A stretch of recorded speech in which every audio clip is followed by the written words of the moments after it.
Je vais commencer par me présenter. Donc, pour ceux qui ne me connaissent pas, je suis Suzanne Poulac, je suis responsable commerciale chez B-Workshop sur le périmètre Gilles Edwards. Donc voilà, si vous avez des questions, des projets à venir, n'hésitez pas à me solliciter. Vous avez mon contact dans la présentation. Et je vais laisser Philippe, notre présentateur, se présenter et enchaîner avec le contenu. Oui, bonjour à tous. Bon, je pense qu'une bonne partie d'entre vous me connaissent, mais donc Philippe Nuet, donc à la base, je suis consultant senior supply chain sur J. Edwards depuis plus de 20 ans. Et au sein de BioWorkshop, j'occupe également les fonctions de responsable de l'offre J. Edwards, ce qui inclut bien, la veille technico-fonctionnelle sur les nouvelles releases qui font l'objet de ce webinaire et également justement la formation de notre pool de consultants internes sur ces évolutions. Voilà. Donc, ce rendez-vous bien rentré, hein, il commence à devenir récurrent maintenant, puisque déjà, on avait fait un webinaire similaire sur la release 24. Hein, comme vous le savez, les releases tombent annuellement vers le mois de novembre. Sont lancés par l'éditeur au mois de novembre avec 10 sous-releases qui viennent à peu près tous les trimestres, même s'il peut y avoir quelques variantes. Donc, rappel, release 25, c'est la combinaison d'une partie tools, donc tout ce qui est ergonomie, administration système, outils de développement, et d'une partie apps qui contient les dernières évolutions fonctionnelles, donc des transactions, des batchs, voire, c'est le cas cette année, de nouveaux modules. Donc release 25 correspond aux tools 9 de 9, aux tools 9 de 9 et le pack d'apps associé et la release Q9. Voilà. Bien évidemment, comme d'habitude, hein, c'est un nom, hein, c'est une marque commerciale. Donc, vous pouvez installer les tools 9 de 9 sans installer la partie apps ou dans les nouveautés apps, piocher uniquement les évolutions sous forme de SU qui vous intéressent. Donc, on va commencer par les tools. Donc, avec le traditionnel lot de nouveautés, c'est toi qui t'agis? Oui. Les traditionnelles nouveautés sur les UDO, les outils d'ergonomie, les orchestrators, et je parlerai très rapidement, ce n'est pas mon domaine, de quelques de nouveautés tech que nos administrateurs m'ont demandé d'inclure dans cette présentation, car ça pourrait intéresser certains d'entre vous.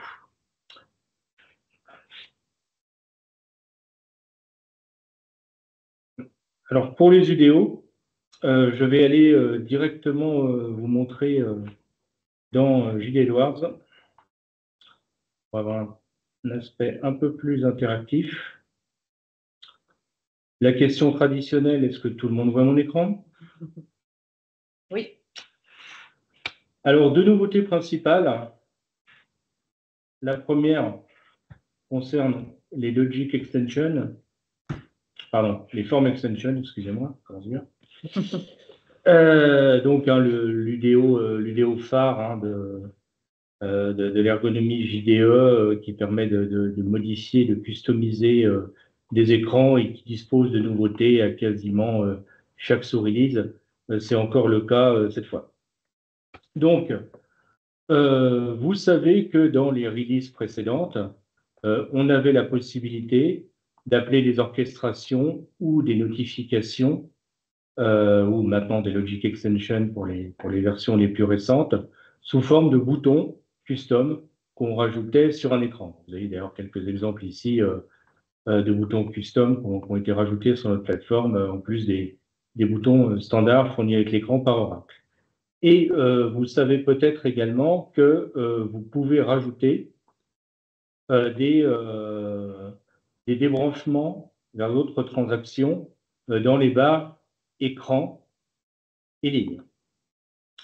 Et en fait, ils ont la nouveauté, l'évolution de cette dernière release, c'est qu'en fait, ils ont un peu combiné ces deux options. C'est-à-dire que maintenant, on va être capable d'appeler des orchestrations, des notifications ou des logic extensions également depuis les barres de menu. Hein, par exemple, ici, vous voyez, pour faire le test, j'ai rajouté une option qui me permet, si je la lançais, d'appeler l'orchestration qui lance la mise à jour des ventes sur une société donnée. Alors, comment on pratique?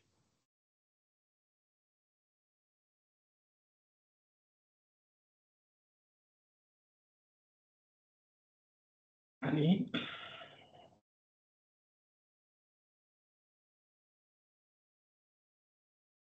Dans l'Inform Extension ici, sans surprise, on va sur la gestion des barres de sortie.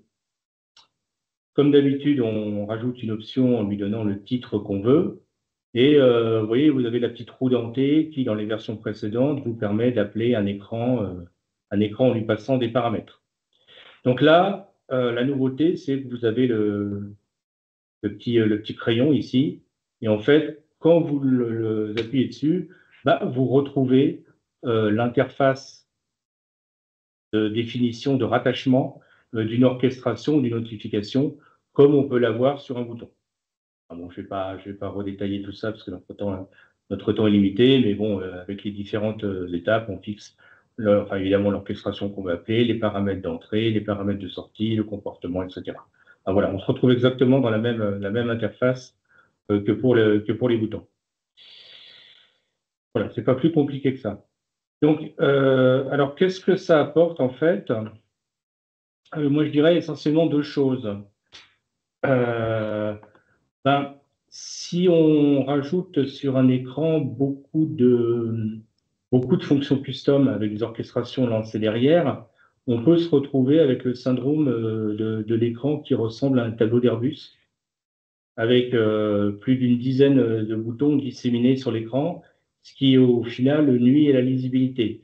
Donc là, cette nouveauté permettra en fait de conserver en bouton, on va dire, les fonctions les plus immédiatement utiles et accessibles, et on pourrait déporter dans les barres de sortie des options secondaires qu'on appelle que de temps en temps. Également, ça permet de satisfaire une évolution que j'attendais depuis quelque temps.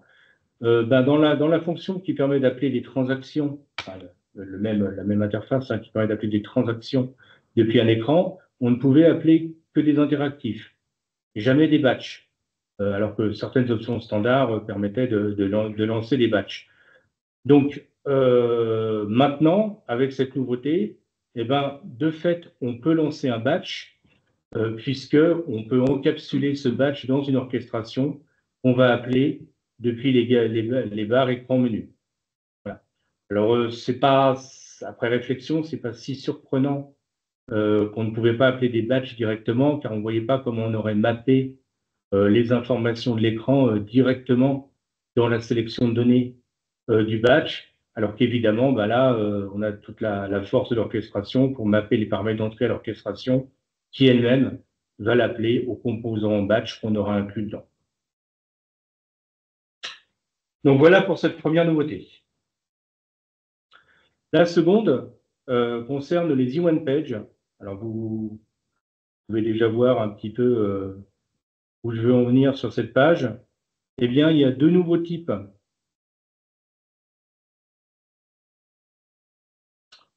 de box qu'on peut rajouter sur une page.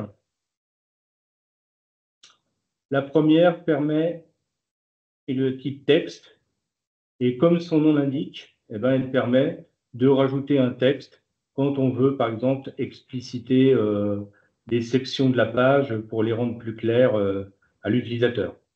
Donc, vous rentrez en mode édition, et là, vous avez, vous tombez sur l'écran de gestion du texte enrichi, faire des couleurs, les encadrer, les souligner, etc., comme on peut trouver dans la définition des textes de messages orchestration ou de notification.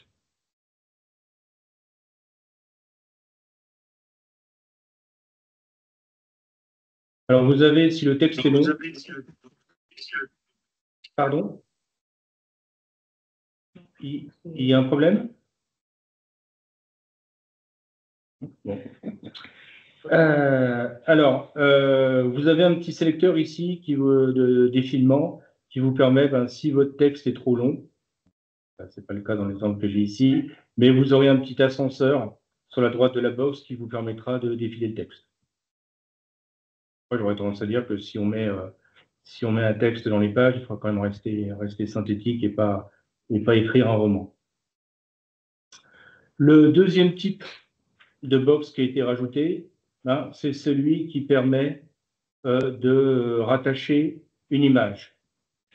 Alors, l'image doit être une image importée dans JDE. Les images sont aussi des UDO. Il faut d'abord préalablement charger depuis le gestionnaire d'import des objets avant de pouvoir rattacher l'image à la box, à la tuile, de l'e-one-page. Et un paramètre permet éventuellement de définir comment l'image doit remplir la tuile associée. Alors, pour être tout à fait franc, cette option image, on pouvait la simuler avant que la fonction arrive. C'est le cas d'ailleurs dans la box que vous avez en haut à gauche sur laquelle je suis.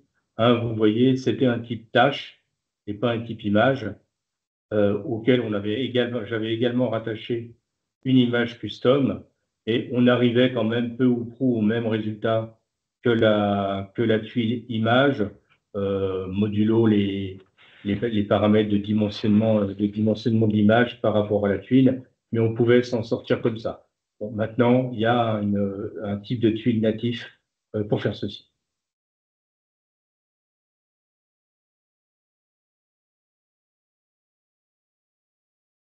Alors, voilà pour les nouveautés UDO. Pour les nouveautés Orchestrator qui relèvent plutôt du Quick Win, on va repartager la présentation. Voilà. Alors, le Quick Win avec ce qui a été livré au mois de novembre, évidemment, ça ne préjuge pas de ce qui arrivera dans les prochaines sous-releases dans l'année. Alors, nouveauté qui concerne essentiellement les règles.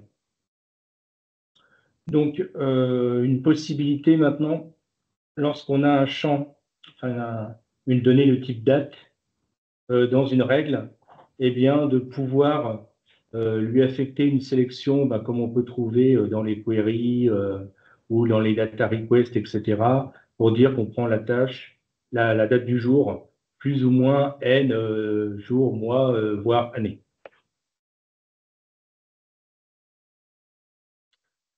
Vous avez également, attends, je suis pas fini. Pardon. Vous avez également une notion de critères variables, toujours sur les règles. Alors avant, vous mettez des plages de valeurs, mais c'était forcément, ou des listes de valeurs, mais c'était forcément en dur. Là maintenant, vous avez la possibilité de passer également des variables dans ces champs, donc une plage de valeurs, un minimum et maximum, une liste de valeurs prédéterminées et sans doute la possibilité la plus intéressante, un tableau de valeurs variables, un tableau évidemment qui est instancié par un composant préalable dans l'orchestration, style un data request ou un import CSV, etc.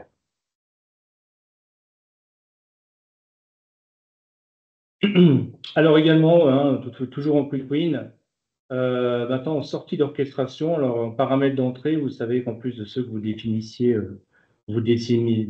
vous-même en paramètres d'entrée, vous pouvez aussi définir des variables internes qui sont locales à l'orchestration, et vous aviez un ensemble de variables système, le numéro de répertoire d'adresse de l'utilisateur, son profil, je ne sais pas toutes mis, mais il y a aussi la data error system, l'environnement, etc., qui pouvaient être utilisés dans l'orchestration. Curieusement, alors qu'on pouvait en sortie remettre en sortie tous ces paramètres d'entrée, on ne pouvait pas le faire pour les variables système.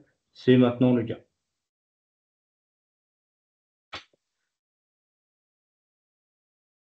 Alors, les deux nouveautés tech dont on m'a demandé de parler, alors je suis désolé, je ne pourrais pas vous donner trop de détails dessus, c'est pas trop ma partie. Mais si vous avez besoin de détails plus tard, eh bien, vous pourrez vous manifester auprès de nous et les sachants pourront vous recontacter sur le sujet. Donc, le web local, qui maintenant est remplacé par un web centralisé sur les postes lourds, donc ce qui dispense d'installer WebLogic sur ce poste lourd.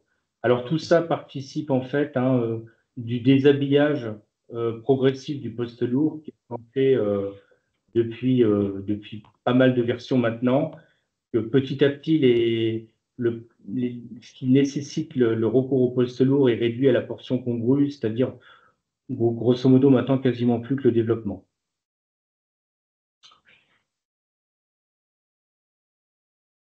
Et enfin, la deuxième nouveauté, c'est en fait l'utilitaire Performance Workbench, qui était un outil de tracking et de recherche de logs, en particulier pour aider à l'analyse quand il y a un dysfonctionnement et savoir ce qui s'est passé sur le serveur ou quel processus n'a pas fonctionné et avec quelle erreur. Ben, c'était un outil qu'Oracle mettait à disposition à télécharger de manière indépendante de JD Edwards pour pouvoir l'utiliser. Donc la nouveauté, c'est qu'en fait, ce Performance Workbench, cet utilitaire, ils l'ont intégré maintenant désormais directement. Vous allez chercher l'historique des commandes. On va prendre la commande qui fait de ça. On va appeler ceci. On va un historique. On va. Pardon. Ok, donc j'en étais où? Oui, donc ils l'ont intégré au Server Manager, donc ce qui dispense de devoir télécharger un utilitaire à côté et on a le Performance Workbench pré-packagé à l'installation du temps.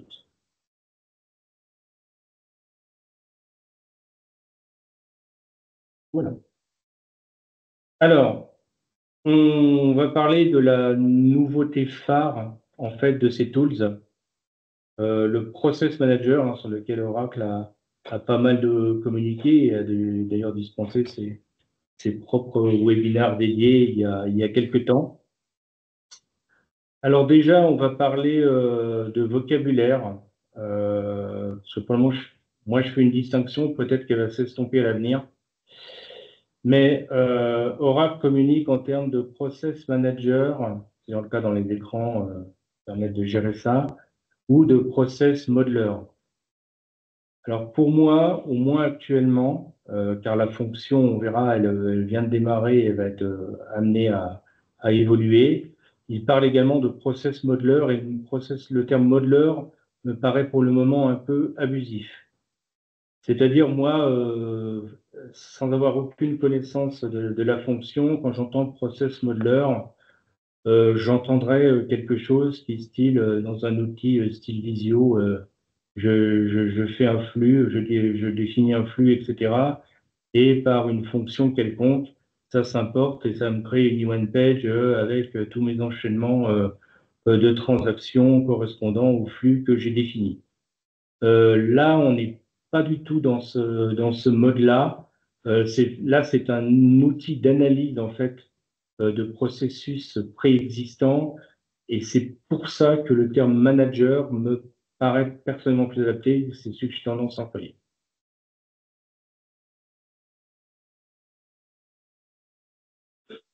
Alors, ce nouveau process manager, hein, donc bon voilà, comme je viens de dire, en fait, il sert à analyser des flux JD Edwards, et il fournit des indicateurs qui permettent d'analyser ces flux et également de pouvoir au fil du temps voir comment le flux évolue. Hein. Bon, évidemment, tout ça, l'intérêt qu'il y a derrière, c'est de pouvoir voir s'il y a des données qui sont bloquées une étape ou combien il y a d'éléments qui passent à telle étape du flux, etc. Alors pour ceux qui avaient suivi les présentations il y a 2 ans dans la release 23, ce qui permet de piloter ce process manager était inclus dans les écrans d'Enterprise Automation, où on voyait que sur les E1 pages, ils mettaient des indications temporelles, des indications de nombre d'enregistrements sur les flèches entre deux box d'une E1 page, etc. À l'époque, c'était encore que du slide, ils ne savaient pas trop comment ils allaient faire évoluer la fonction.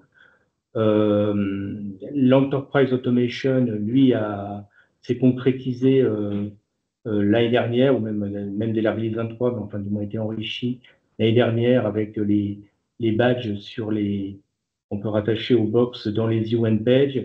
Et là, le process manager, ça serait plutôt ces éléments d'analyse qu'ils avaient présentés il y a 2 ans. Donc, en fait, pour gérer ce process manager, il y a un nouveau type d'UDO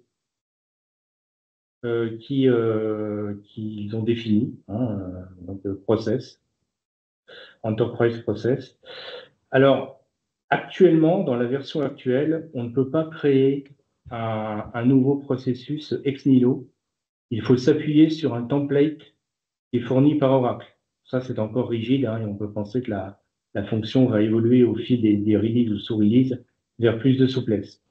Donc, à cet effet, Oracle a délivré deux templates qui permettent d'analyser respectivement un cycle de traitement de vente et un cycle de traitement d'achat. Donc, ce sont des UDO, donc de type process, et ils s'installent, ils se téléchargent et ils s'installent comme n'importe quel UDO, comme les one page qui délivrent. Alors, je vais vous présenter ça à nouveau dans JDE en mode overview. Peut-être que je repartage, ça marchera mieux.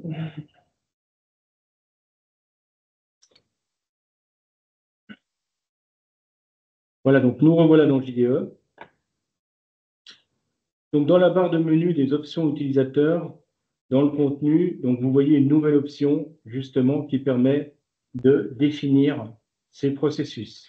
Alors un rappel, pour voir ces options-là, il faut être sur une one page, sur la page d'accueil, mais pas à l'intérieur d'un écran.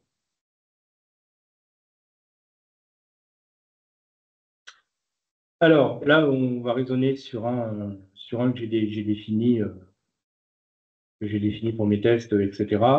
Mais sinon, pour vous montrer, en fait,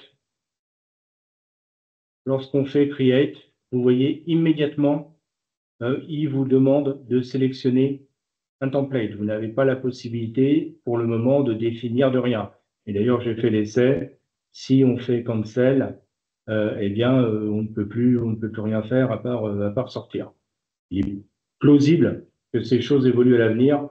On verra juste après les éléments qui permettent de penser ça.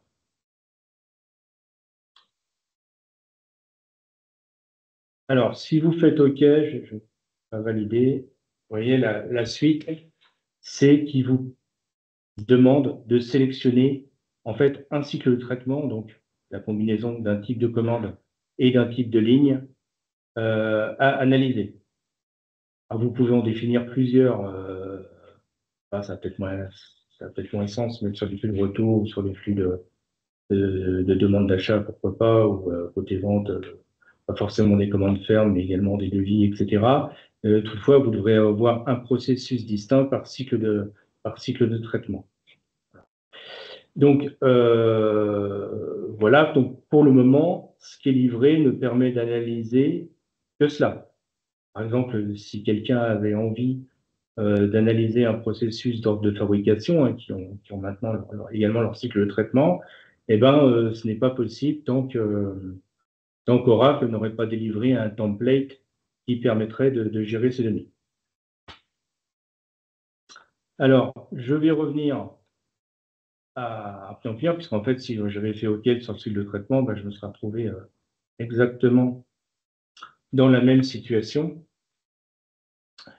Donc, vous voyez que là, en fait, lorsqu'on fait OK, qu'on a sélectionné le cycle de traitement, ben, le JDE va examiner votre cycle de traitement tel qu'il est défini et vous proposer tous les liens entre chaque étape matérialisée par les statuts et tous les embranchements et les statuts de remplacement possibles. On verra qu'après, à l'exécution, on a la possibilité de nettoyer un peu tout ça pour que ce soit pas trop fouillé. Bon, là, en fait, ce que vous pouvez faire, en fait, vous pouvez éventuellement déplacer les éléments pour rendre le schéma plus clair si vous trouvez qu'il ne l'est pas. Voilà, enfin, vous pouvez réorganiser les éléments un petit peu comme vous voulez. Alors, dans les barres de sortie que vous voyez ici, hein, à gauche, là, vous avez un certain nombre d'icônes hein, qui rappellent les éléments dans lesquels l'interface homme-machine de définition de certains éléments de l'orchestrator, en particulier le Logic Extension ou les workflows qui suivent une interface un petit peu similaire. Et vous allez pouvoir constater ce que je disais pour le moment sur les limites de ce qui est délivré avec cette V0 de la release, en fait. Hein. Vous voyez, voilà, on retrouve le cycle de traitement qu'on a sélectionné, mais vous voyez, vous ne pouvez rien changer. Hein. Tout est grisé. Là encore, le simple fait qu'on voit ces boutons sélecteurs ici laisse à penser que à l'avenir, l'utilisateur aura beaucoup plus la main. De même là, on voit les filtres qui vont permettre d'afficher les données correspondant au cycle de traitement sur les indicateurs de sélection qu'on a ici. Là encore, je ne peux rien modifier. Alors, on verra à l'exécution, là, par contre, on aura la main pour filtrer, pour faire des filtres plus ou moins larges. Mais, par exemple, je n'aurai pas la possibilité, pour le moment, de rajouter un critère qui n'aurait pas été prévu dans le template.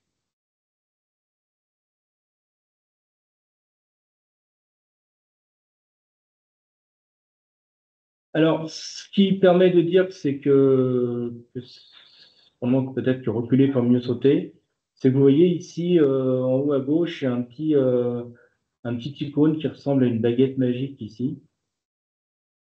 Et si on a la curiosité de cliquer dessus, vous voyez qu'il donne des éléments de structure du processus, en particulier là pour dire qu'il s'appuie sur la table des cycles de traitement, l'étape de filtre, etc.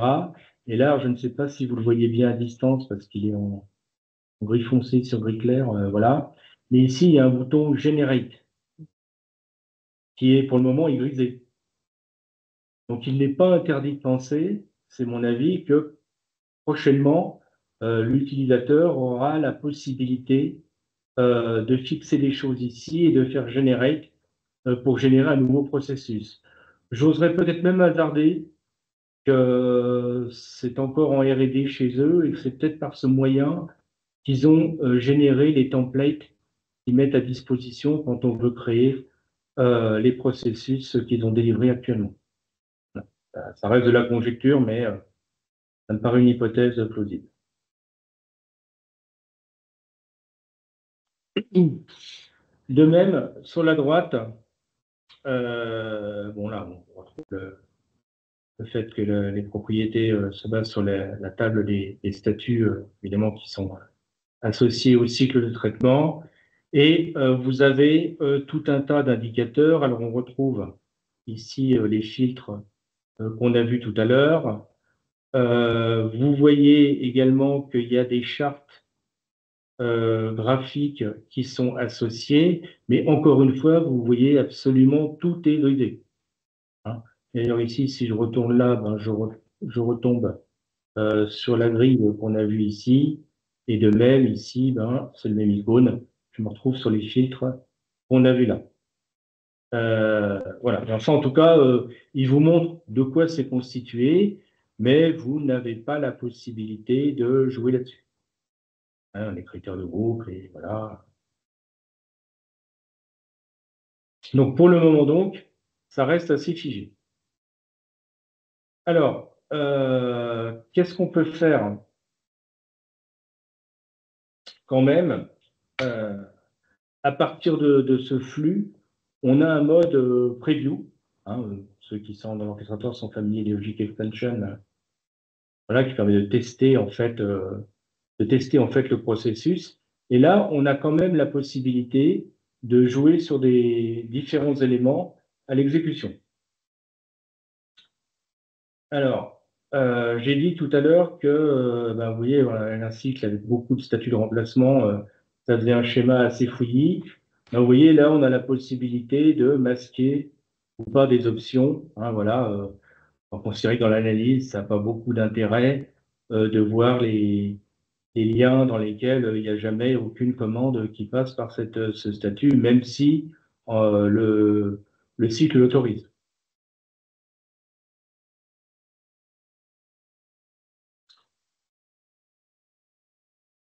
Alors, vous avez, est-ce que je vais d'abord passer par là? Non, peut-être pas. J'en parlais tout à l'heure.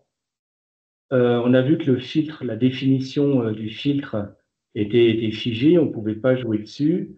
Là, par exemple, j'ai la possibilité de jouer à l'exécution sur les données que je veux voir afficher, par exemple, et tendre ma plage sur les commandes depuis 2020. Par contre, je ne peux toujours pas rajouter de critères que j'aurais bien aimé avoir, mais qui ne sont pas prévus actuellement par le template. Là, vous voyez qu'il y a différents indicateurs qui correspondent aux chiffres que vous voyez soit sur les nœuds, soit sur les liens.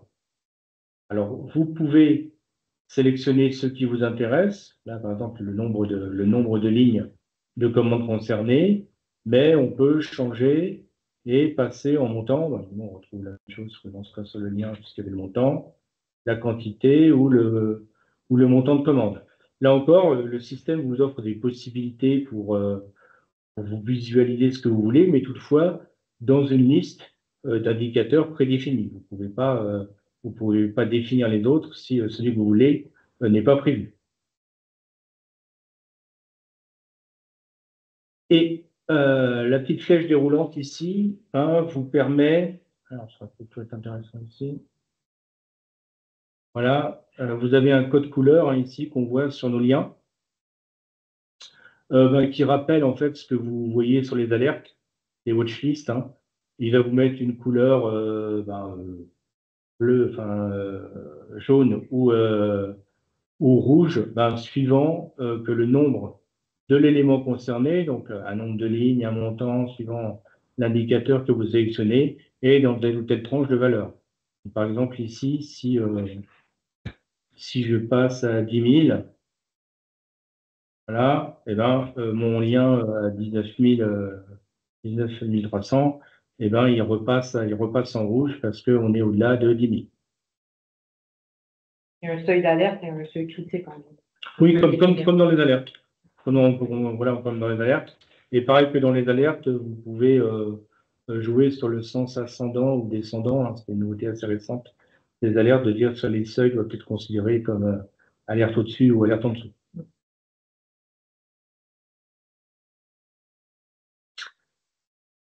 Alors ici, vous avez également une possibilité de jouer, alors toujours sur des critères prédéfinis, toujours pareil. Donc là, la date, la société ou le magasin, mais si un autre champ vous intéressait, ce n'est pas possible en date. Donc là, comme j'avais mon filtre depuis 2020, eh bien, je vois les différentes sections correspondantes. Alors à l'année, on pourrait descendre même plus bas. Voilà, et si je passe de l'un à l'autre, eh ben, le graphique s'actualise en fonction des données réelles que j'ai dans mon système. Alors, un petit truc amusant, c'est que vous voyez, c'est là vous avez des icônes qui correspondent un petit peu à un lecteur vidéo. En fait, si on lance, il va enchaîner dynamiquement les affichages sur toutes les valeurs sélectionnées. Voilà. En mode présentation. C'est ça.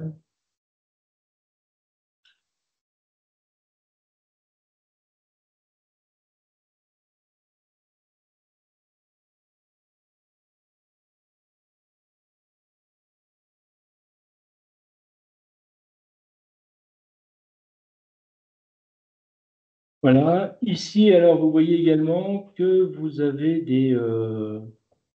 des indicateurs, enfin des chartes graphiques, hein, qui donnent différentes statistiques sur les flux qui sont dictés. Alors, vous avez trois catégories généraux, ceux qui concernent les nœuds. Voilà. Ouais. Et puis ceux qui concernent les liens. Voilà. Là encore, ce sont des indicateurs prédéfinis que Oracle a délivrés avec la fonction. Alors, quand je dis que la fonction va évoluer et qu'on pourra peut-être à terme designer ses propres processus, etc., c'est l'un des points où je me demande ce que ça va donner sur cette partie-là, parce que il faudra bien que, si on veut des chartes graphiques, ben, il faudra bien les avoir développées derrière. Ça ne pourra pas être du pur paramétrage. Oui.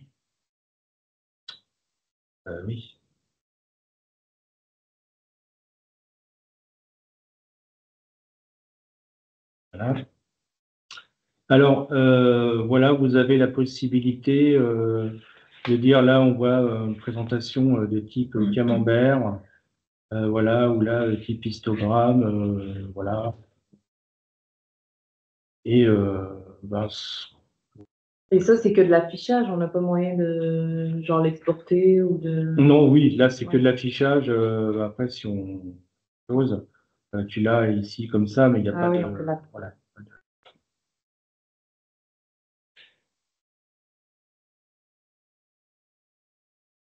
Voilà, donc ça, sur le mode design, c'est tout. Et donc, vous voyez, pour le moment, hein, on sent que la fonction, on a sous le pied, mais pour le moment, ça reste assez rigide. Mm. Donc, on surveillera avec intérêt ce que les fonctions, ce que l'avenir apporte. Alors là, vous avez reconnu peut-être en haut à droite ici le classique gestionnaire d'UDO. Hein, donc, ces processus sont des UDO comme les autres.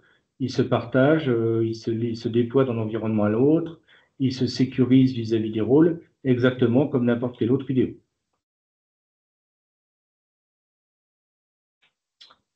Donc là, on était en mode concepteur du processus. Ben, si on a le processus, on l'a délivré à certains rôles, certains utilisateurs, ben, évidemment, l'utilisateur va être capable de l'exécuter. Et là, vous voyez qu'il a une option voisine. Hein, donc, c'est pas là, pour le design, on était ici dans la gestion de contenu. Et là, on lance l'exécution, mais sans pouvoir les modifier, évidemment, euh, du process. Alors, on retrouve exactement les fonctions que je vous ai montrées. Je ne vais pas la montrer deux fois. Simplement, tout ce qu'on a vu en mode preview, l'utilisateur a la possibilité de le refaire, de changer ses plages d'alerte, de changer ses indicateurs. Mais ça sera valable que pour l'exécution qu'il est en train de faire. Alors, si on sort du process et qu'on revient, on retrouvera les paramètres par défaut qui avaient été enregistrés par le concepteur du process dans la phase précédente. Alors, ce qu'apporte comme nouveauté le mode utilisation, c'est que vous avez la possibilité de prendre un instantané, une situation à l'instant T du process que vous suivez, par le biais du petit icône avec la disquette qu'on voit ici.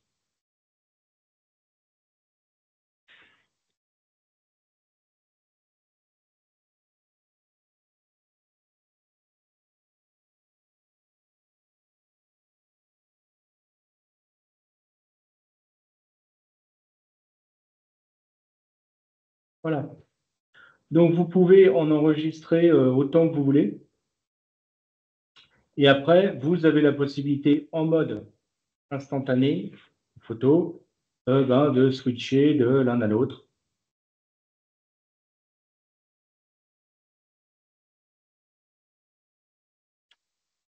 Ça permet de faire des Alors, snapshots sur plusieurs périodes et ensuite comparer. Exactement, c'est ça le but du jeu, de voir l'évolution du flux et s'il évolue dans le bon ou dans le mauvais sens, en prenant des instantanés à intervalles réguliers. Voilà. Si on sort du mode instantané, on retrouve l'exécution dynamique et la possibilité de réenregistrer un nouvel instantané. Voilà. Alors, il y a la possibilité vous voyez, vous avez une information de timestamp qui vous donne quand l'instantané a été créé. Vous avez la possibilité, sur ces instantanés, vous pouvez les supprimer. Vous pouvez faire un save as. Par exemple, vous exécutez l'instantané, puis vous allez changer des paramètres, des indicateurs, des filtres, etc. Et de sauvegarder ce nouvel instantané. Alors, un point qui me paraît un petit peu curieux, à voir si ça se justifie, mais même un instantané existant, vous voyez, vous seriez à même de le modifier, et de le réenregistrer dessus, ce qui me semble un peu contradictoire avec la notion même d'avoir pris une photo figée. Bon, en tout cas, le système le permet. Donc, voilà où on en est pour le moment. Sans nul doute, la fonction va évoluer. Donc, les nouvelles sous-releases apporteront certainement des nouveautés qui donneront plus de souplesse à la fonction à l'avenir. Alors, on va rebasculer. Alors là, on a fini la partie tools. Donc, comme d'habitude, je déborde. On va finir alors, sur la partie apps. La liste de nouveautés des apps, je l'ai pas incorporée à ce document. Vous pouvez la trouver sur le site d'Oracle, l'Orange JDE, etc. Bon, généralement, c'est pas les releases, lorsqu'elles sortent en novembre, ils mettent plutôt l'accent sur les tools. Les apps viennent au fil de l'eau avec les ESU, plutôt généralement dans l'année. Alors ça reste vrai, mais il y a quand même une grosse nouveauté cette année. Donc le tableau de nouveautés exhaustif, je vous l'ai pas mis, je vous laisserai le chercher. Ça tourne quand même beaucoup autour de livraison de nouvelles pages UDO Enterprise Automation, dont une qui vient de sortir et qui était assez attendue et qui concerne le manufacturing. Si tu peux avancer. Voilà. Alors, parmi ces nouveautés, donc celle représentée la plus intéressante, même s'il faut quand même être dans des grosses sociétés, selon moi, c'est pour les numéros de compte. Un comptable, il y a un ID interne qui est un X-number, et ils ont offert une possibilité, alors qu'il s'active comme un espèce de faux module, de faux code système, en fait, de rendre ces numéros alphanumériques. Ce qui permet évidemment de démultiplier de manière dramatique le nombre de comptes comptables qu'on peut avoir dans le système. Voilà. Alors, quand vous faites ça, vous remarquez qu'il y a quelques nouveautés qui sont apparues dans le numéro de compte. Déjà, on ne peut plus utiliser le checksum, et tous les numéros doivent être sur 8 digits obligatoirement. Et alors, soit vous mettez un X-number numérique au départ, et si jamais il atteint la limite, soit 99 millions, voilà, et le prochain, il partira à A0001, etc. Soit vous pouvez fixer d'ores et déjà une valeur de départ alphanumérique. Et ça, c'est possible que pour les numéros de compte. Alors, j'attendais la question. Oui, pour le moment, du moins. Alors, c'est sans doute facilité par le fait que l'alias qu'il y a derrière le numéro de compte est lui-même alphanumérique. même si jusqu'à présent, il était géré par un next number qui contenait une valeur numérique. Sur un numéro de commande qui est un champ numérique, ça serait considérablement plus compliqué à mettre en face. Il faudrait faire évoluer le dictionnaire de données. Voilà. Donc, on peut penser que, vous savez qu'avec le Covid qu'il y a eu, il y a eu pas mal, il y a eu dans certains secteurs d'activité des frénésies d'acquisition de sociétés. Donc, on peut penser que des entreprises se sont retrouvées à l'étroit avec des plans de compte issus de plusieurs rachats, etc. Et que cette nouveauté est faite pour gérer ça. Donc, on termine sur le... Voilà. Alors, je vais le faire rapidement. Oui. Oui, alors l'appareil, un peu comme le côté tools, on avait une nouveauté phare qui était le Process Manager.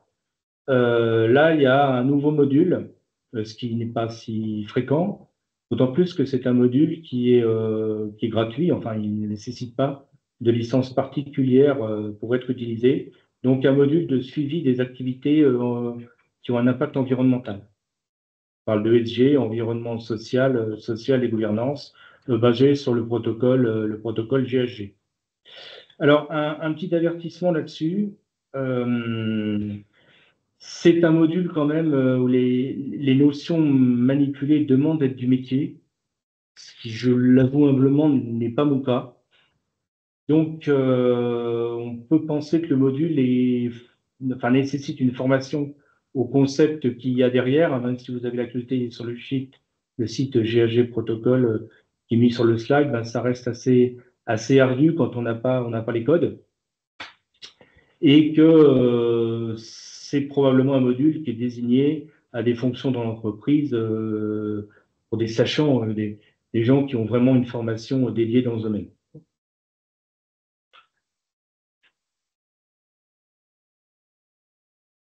Voilà, alors le protocole GHG classe les différentes activités qui donnent des émissions, différentes émissions avec un impact écologique en trois catégories.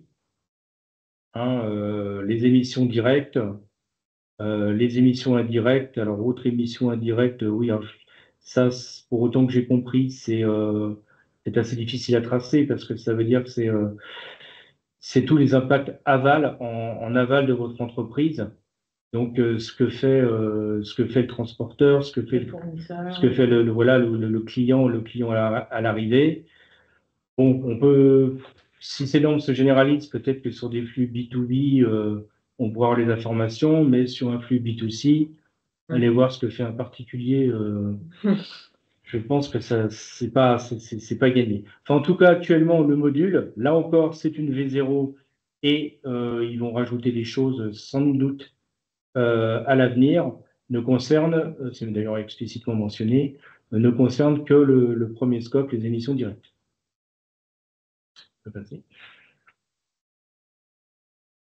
Voilà. Alors là, en résumé, c'est un module de données, le modèle de données, pardon, du module.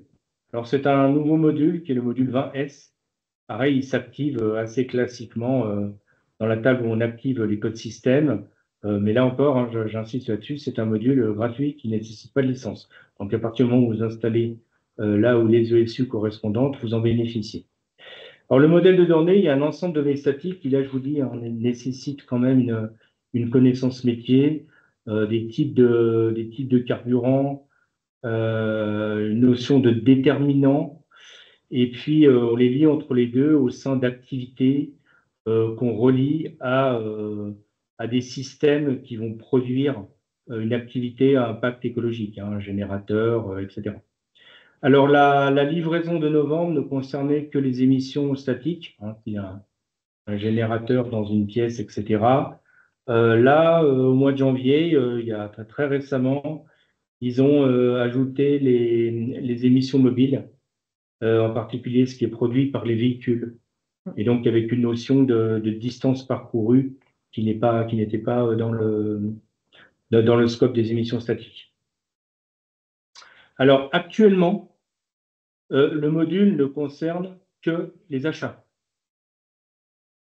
Donc, soit les factures directes dans le module de comptabilité fournisseur, soit le rapprochement de factures issu d'une commande d'achat, ce que je vais essayer de vous montrer. Ils ont déjà prévu, vous le voyez à l'écran, parce que c'est un slide officiel Oracle, hein, sur les consommations, le manufacturing, les consommations de matière et aussi les immobilisations. Donc le principe du module, vous faites votre paramétrage statique avec ce modèle de données qu'on voit au-dessus. Hein. Vous activez des options de traitement dédiées dans la saisie de facture et le rapprochement de facture. Et automatiquement, lorsque vous avez enregistré la transaction, le système va vous alimenter une table d'audit qui est destinée ensuite à être exportée vers des outils externes d'analyse et de calcul de ces données écologiques, voilà, et environnementales. Évidemment, Oracle vous conseille un de ces produits, Oracle PM, mais c'est à vous de voir celui que vous voulez utiliser. Alors, rapidement, on va essayer de ne pas trop déborder. 5 minutes. Je ne vois pas de questions pour l'instant, je crois, ou il y en a. Oui, la conversation. Peut-être en attendant, on peut peut-être... Voilà. Donc, Oracle a livré, pareil, une new one page à installer avec ces nouvelles transactions du module 20S. Donc, très rapidement, hein, vous voyez les déterminants. Alors, pour les tests, hein, là, un véhicule ou là, un carburant. Alors, cette transaction, elle va être la plus intéressante pour notre test parce qu'on définit un type de carburant et vous voyez qu'ici, on rattache un code article. C'est ça qui va permettre au système, lorsqu'on va acheter l'article, de faire le lien avec ce paramétrage du module pour aller récupérer les informations, les déterminants, les activités, etc.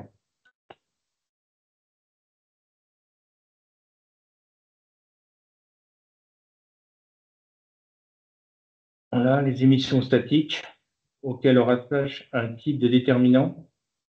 Et enfin, finalement, la source de l'activité, donc là, qui est l'équipement, hein, l'équipement qui va produire ces émissions, dans lequel on rattache une activité et un type de déterminant et un déterminant. Alors, désolé, je ne suis pas très précis, mais comme je dis, le modèle de données n'est pas forcément pour moi intuitif quand on n'est pas du métier. Alors, pour fixer les choses, je vais aller saisir une commande.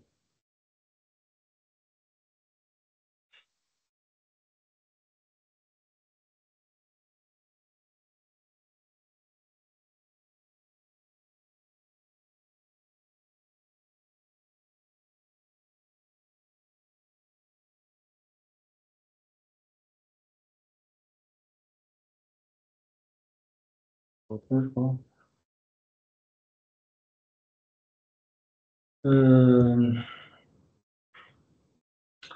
sais pas, on va dire.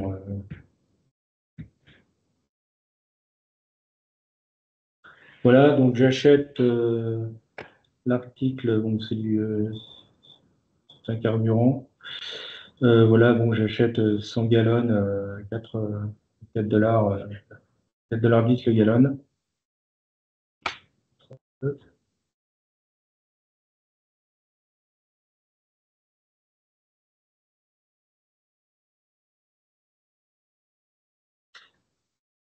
Je vais aller réceptionner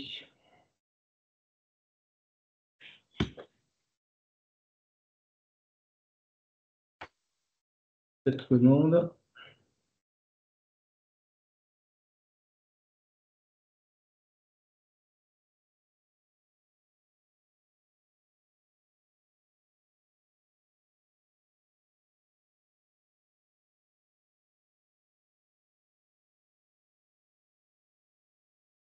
Voilà.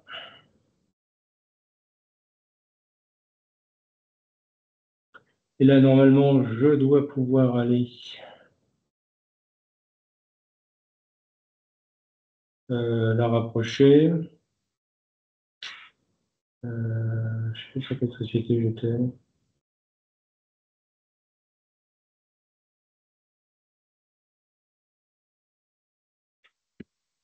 Non, tu es sur les SO là.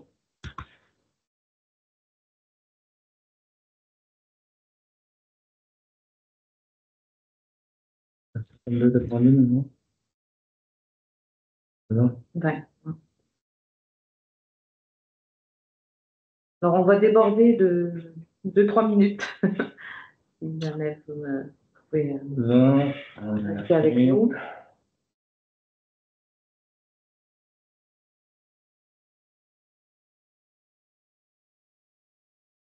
Moi, je vais chercher mes réceptions.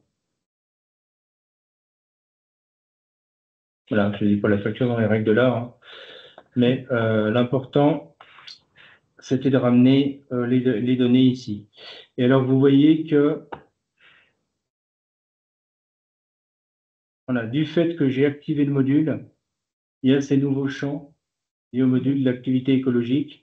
Et vous voyez qu'avec le paramétrage statique d'activité, de type de carburant, etc., que j'avais rattaché à mon article 5303, eh ben, il était capable de m'alimenter les champs, activités, etc., et de faire le lien.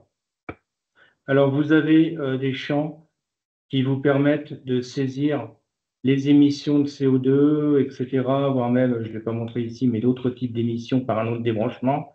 Ce qu'il faut quand même insister, c'est que le système ne fait aucun calcul. C'est juste de la saisie et du stockage. Pour le moment, et je n'ai pas l'impression que c'est la direction que prendra le module, il n'y a pas de calcul effectué à ce moment-là. Je valide, et le fait d'avoir validé ma pièce comptable,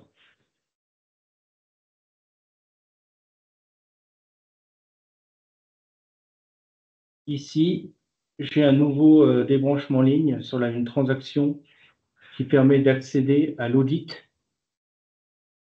Et là, on retrouve les éléments qui ont été générés. On peut également les modifier, hein, mais encore une fois, tout n'est que de la saisie et du stockage. Alors, à noter qu'il est possible, là, on a fait un lien qui vient du rapprochement de factures. Il y en a un équivalent de la facture fournisseur, mais il serait également possible de créer des enregistrements directement dans le ledger, dans l'audit, ou de les importer par Excel depuis une source externe. Voilà. Okay. Donc, j'en ai fini avec la macro présentation de ce nouveau module. Donc, même remarque un peu pour le process manager. Il est probable que des évolutions, et c'est déjà le cas, il y en a qui sont arrivées en janvier, vont venir au fur et à mesure de l'année pour augmenter les possibilités. Très bien, ben, merci beaucoup Philippe pour cette présentation. J'espère que c'était clair pour tout le monde. Alors, on a eu quelques questions. D'abord, c'était sur les comptes, l'histoire du compte comptable qui devenait Oui. alphanumérique. On demandait si c'était le cas aussi sur les Inuits. Donc, moi, Ah non, j'avais dit non. oui, je pense qu'on a répondu en séance. Non, non, pour le moment, C'est ça. ça ne concerne que les comptes comptables. Je pense que le processus serait extensible à tout ID dont la zone derrière est de type alphanumérique. Pour les types numériques, comme la Inuit ou les numéros de commande, là, ça demanderait des évolutions beaucoup plus conséquentes. Ok. Alors, il y a une autre question. Alors, je ne sais pas, Philippe, si on sera en mesure de répondre à celle-ci tout de suite, mais c'est est-ce qu'Oracle qualifie désormais AX 7.3 avec cette release 25? Ah oui, alors là, je suis à titre personnel incapable de répondre à cette question, mais on peut la noter Oui. Et dans la conversation, on demandera à nos éminents administrateurs de répondre à cette Ouais, question. c'est une question plutôt technique, donc Oui, voilà. là, sur les plateformes de certification. Ouais. Donc, c'est ce que je pensais. Donc, on va se noter Jacques, on va noter la question et on vous fera un retour par rapport à ça. JDE, peut-être. Ouais. Et l'autre question, c'est ce module ESG est uniquement accessible avec cette release 25 et pas en dessous. Alors, non, dans le sens où c'est une ESU. On est côté apps, on n'est pas côté tools. D'accord. Donc, non, il n'y a pas, a priori, si vous installez l'ESU correspondante, ça fonctionnera même si vous n'êtes pas en tools 9.2.9. Très bien. Donc, oui. Je ne vois pas pourquoi il y aurait une contre-indication à ce sujet. Normalement, elle serait accessible sur des releases antérieures. OK. Et voilà, il y a quelqu'un qui nous demande de partager l'enregistrement. Donc, oui, ça, c'est prévu. Donc, s'il n'y a pas d'autres questions, ben, merci beaucoup de votre présence, de votre participation. Juste, je vérifie quand même quelque chose pour la question précédente. C'est la question demandait exactement quoi? Parce que il y a des certifications de plateforme qui sont disponibles sur l'ONJDE. Donc, c'était quoi la question exacte? C'était, alors j'ai plus Marie, tu peux relire la question? Alors, sinon, je vais partager mon écran. C'est tout ce que je suis capable à titre personnel de fournir comme information. Si ça parle à quelqu'un, voilà les certifications qui sont arrivées avec la Release 25. D'accord. Donc, je ne sais pas, Jacques, si ça répond à la question. Sinon, ben, on essaie de creuser. Alors, je vois un truc pour AX, mais je ne sais pas si c'est exactement ce dont on parle. Donc, voilà, en espérant que ça réponde. Donc, encore une fois, merci à tous. Oui, merci à tous. Merci, Philippe. Tout le monde a pu voir que je m'améliore parce que j'ai que 5 minutes de retard. Voilà, et donc c'était un webinar de la rentrée du workshop. Donc, je vous ai affiché les autres webinaires à venir, dont notamment peut-être un sur Esker qui pourrait potentiellement intéresser certains d'entre vous, utilisateurs d'Esker, le 6 février prochain sur le module Invoice Delivery. Donc, merci Philippe, merci à tous. Merci à tous de votre attention et merci, comme l'a dit Suzanne en préambule, d'avoir été aussi nombreux. C'est une bonne reconnaissance pour ce type d'événement. Bonne fin de journée. Et vous pouvez toujours nous contacter pour des questions plus précises par vos canaux habituels. Tout à fait. Merci, au revoir. Bon après-midi, au revoir.